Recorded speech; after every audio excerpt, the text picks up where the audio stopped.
Man's dream to conquer its next-door neighbor, the moon, has become one dreamt. But then many of you think that we achieved it already in July 1969. Then what is the NASA Mega Moon rocket project and what is the hype around it? Hey guys, and welcome to the show. Today we're going to be talking about the Mega Moon project by NASA. NASA is the premier space organization that has been on top of the space mission all across the world. The feats that they have achieved ever since their establishment have been the stuff of dreams. Mega Moon rocket is going to be a new step in the same direction where NASA is going to attempt to take space technology to a whole another level. Throughout this video we'll try and find out why is NASA continuing to test Mega Moon rocket.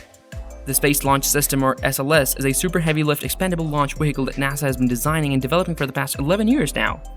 Now, in April, reports have come that the launch is scheduled for the August of this year. If it goes according to the plan, then this is going to be the culmination of the work of the previous decades. It has been created to replace the previously used launch vehicles of Ares-1 and Ares-5. It is intended to create a new legacy for NASA space exploration plans in the new decade of the 2020s. Why is the rocket special? The Space Launch System stands at a height of 322 feet or 98 meters high. Putting it into perspective, it is taller than the Statue of Liberty. Yet, it is smaller in size when compared to the Saturn V rockets that were instrumental in powering the Apollo mission.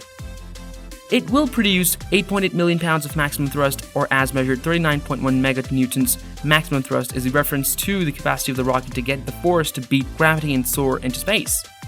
The core stage is the mechanism used to propel the rocket aside from the use of boosters. It is used to propel the upper stage and payload to leave the Earth's atmosphere. It helps the rocket to accelerate and reach the orbital velocity, which is the speed needed by the rocket to be able to encircle and orbit a celestial object. The rockets have liquid hydrogen and liquid oxygen, who together combine for the ascent phase, which is the phase where it has to climb and gain altitude. The rocket has the main propulsion system, which is responsible to supply 25 RS engines with the fuel and oxidizer. The stage is 65 meters or 213 feet in length, and the thickness is 8.4 meters or 28 feet in diameter. It is planned the rocket will use 5-segment solid rocket boosters. It has been designed to have an extra segment in the center to the previous Space Shuttle solid rocket boosters. It possesses new avionics and lighter insulation but lacks a parachute recovery system. Even though it will give 25% more efficiency in the thrust that was provided by the engine, yet it cannot be recovered after the use. The rocket is going to use the interim cryogenic propulsion stage, ICPS, is going to be used to fly Artemis 1, 2, and 3 as the upper stage of SLS Block 1. What did it cost?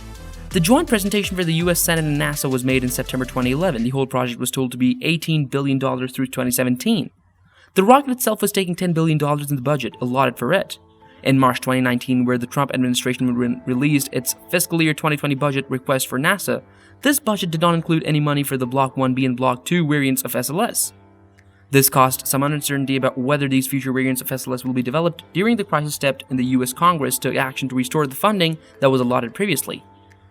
Several launches formerly planned for the SLS Block 1B are predicted to fly on commercial launchers, heavy vehicles such as Falcon Heavy, New Glenn, and Vulcan. Though the request for a budget surge of $1.6 billion towards SLS, Orion, and crewed landers along with the launch benefits seem to show backing for the development of Block 1B, debuting Artemis 3. Block 1B will be used primarily for co-manifested crew transfers and logistical requirements rather than constructing the gateway.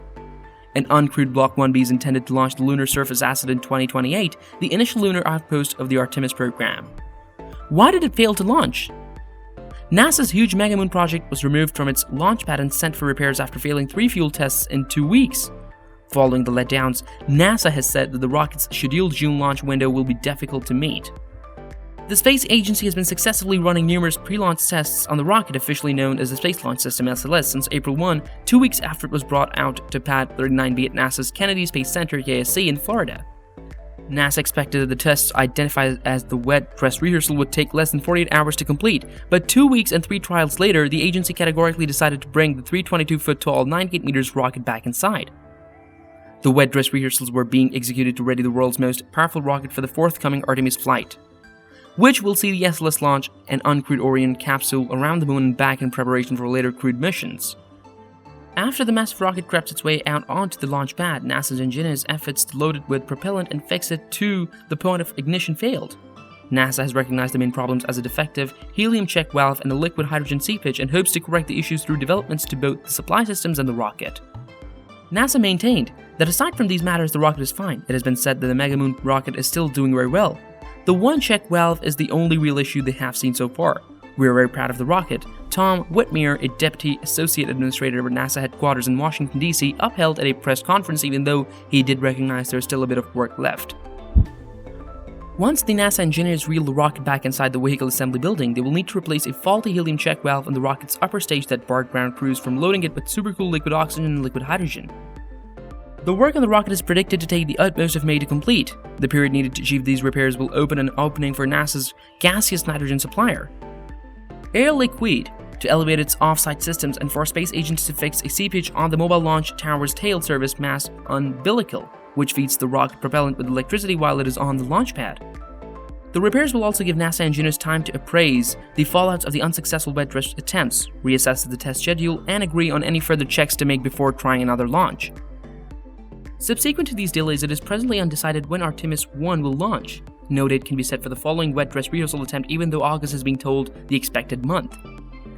If May is occupied by repairs, it's conceivable that the next occasion could be in June. NASA would then want to take the rocket back to the assembly building yet again to start its flight safety system before returning it to once more the launch pad.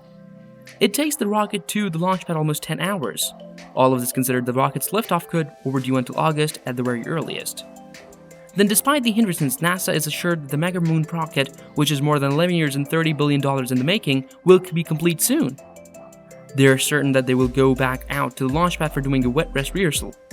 Whitmire said, "It's just a matter of what's the right time, what's the right way to do that." When the rocket finally launches for its first mission, it will begin its journey of 280,000 miles, or 450,000 kilometers, round trip around the moon.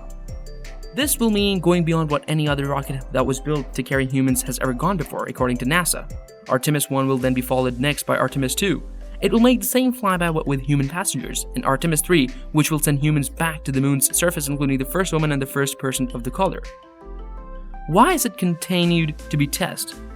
SLS is the only rocket proficient enough to send the Orion spacecraft, a capsule that sits atop the stack of boosters to the moon and beyond. Orion capsule can be imagined as the ROV of the sky. It's not only a ride but also supposed to house habitat for up to 4 astronauts. To travel long journeys into deep space, people will need to be able to eat, sleep, work, and pass time aboard for months. For Artemis 1, an uncrewed Orion will fly thousands of miles past and around the moon. 3 weeks after liftoff, the capsule will splash down in the Pacific Ocean. The purpose of the inaugural Artemis mission is to test its ability to safely re-enter Earth's atmosphere and drop into the correct spot for the Navy to recover. The novel rocket is more powerful. SLS will produce 8.8 million pounds of thrust. This means that the miles per hour an engine provides for the rocket during liftoff and ascent will be better and more efficient. Forthcoming configurations of the new rocket will pack even more punch. The 4 main SLS engines fueled with 700,000 gallons of cryogenic, or supercooled propellant, will produce a thrust powerful enough to keep 8 Boeing 747s aloft. Several people at NASA and in Congress refer to SLS as the nation's rocket, the flagship rocket, or America's rocket. It's considered a national asset, not different from an adapted aircraft carrier for the military envisioned to aid a national interest. Exploring the solar system. That's the main reason it's thought to be the most expensive rocket ever built. While the escalating commercial spaceflight sector may soon prove it can build a more cost-efficient space transportation system, affordability was never the priority for SLS. Therefore, it has become too big to fail now for the pride of NASA and the USA. This is why NASA is going to keep striving to continue to launch the rocket and start plans for the decade. If you enjoyed the video, please like and subscribe if you're new around here. If you want to watch such videos on time, please press the bell icon to get notified as soon as possible. Also, please let us know in the comment section whether you think the Mega Moon rocket is worth all the hassle or whether it is waiting to fail again come August.